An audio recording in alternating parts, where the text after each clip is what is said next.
अस्सलाम वालेकुम नाज़रीन, पल पल न्यूज के न्यूज रूम से मैं हूं आपके साथ नदीम अकरम। बड़ी खबर सामने आ रही है जहां तुर्की ने इजराइल और अमेरिका के ऊपर बड़ा हमला कर दिया है। थम जाइए, ज्यादा खुश होने की जरूरत नहीं है, क्योंकि आप लोगों को यह मालूम है कि रजब तैयब अर्दोगान जो है वो जुबान के खिलाड़ी आदमी हैं और जुबान से ही सिर्फ हमले करना जानते हैं। हम ये कर देंगे, हम चेतावनी देते हैं, हमारे सब्र का इम्तिहान लो वरना तुम्हें सबक सिखा देंगे।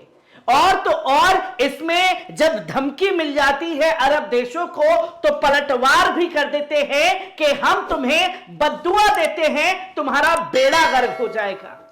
और इसी में ही इजराइल का बेड़ा गर्क हो जाएगा। तमाम लोग आमीन सुम्मा आमीन रजब तैयब अर्दोगान की इस बयान के बाद दे देंगे। पर क्या इन सब चीजों से इजराइल जो खतरनाक बमबारी कर रहा है, इजराइल जो आतंकवाद को बढ़ावा दे रहा है, क्या वो सब चीजें गाजा के ऊपर बंद हो जाएंगी? जिस आतंकवाद को पाल पोस करके अमेरिका ने बड़ा किया है, क्या वो आतंकवाद खत्म हो जाएगा? जहां रजब तैयब अर्दोगान पूरी दुनिया में मुसलमानों के खलीफा बनने की होड़ में अक्सर दिखाई देते हैं, पर जहां इस बार सच में खलीफा बनना था तो वहां से मुंहजोरी करते हुए दिखाई दिए, जिसकी तस्वीर दुनिया के सामने है। पर अब ऐसा तो है नहीं कि जो वो बोल रहे हैं आपको दिखाया ना जाए, बताया ना जाए, उसे बताना भी जरूरी है। क्या पता कहीं ना कहीं जो है कल को इन लोगों की आंखें खुल जाए और मजलूम फिलिस्तीनियों का बदला लेने की ये लोग ठान लें, क्योंकि अल्लाह की जात पर भरोसा रखना जरूरी है, जो कि तमाम चीजें लगातार सामने आ रही हैं। और मायूसी जो है वो कुफ्र है। ये जुबानी जंग कब हकीकत में तुर्की की तरफ से जमीनी जंग में तब्दील होगी, इसके लिए भी देखने की जरूरत है कि कैसे रजब तैयब अर्दोगान बड़ी बड़ी बयानबाजी दे रहे हैं। पर इससे पहले कैसे बेंजामिन नेतन्याहू की तरफ से अरब देशों को यह धमकी दी गई, पहले इस वीडियो पर नजर डालिए।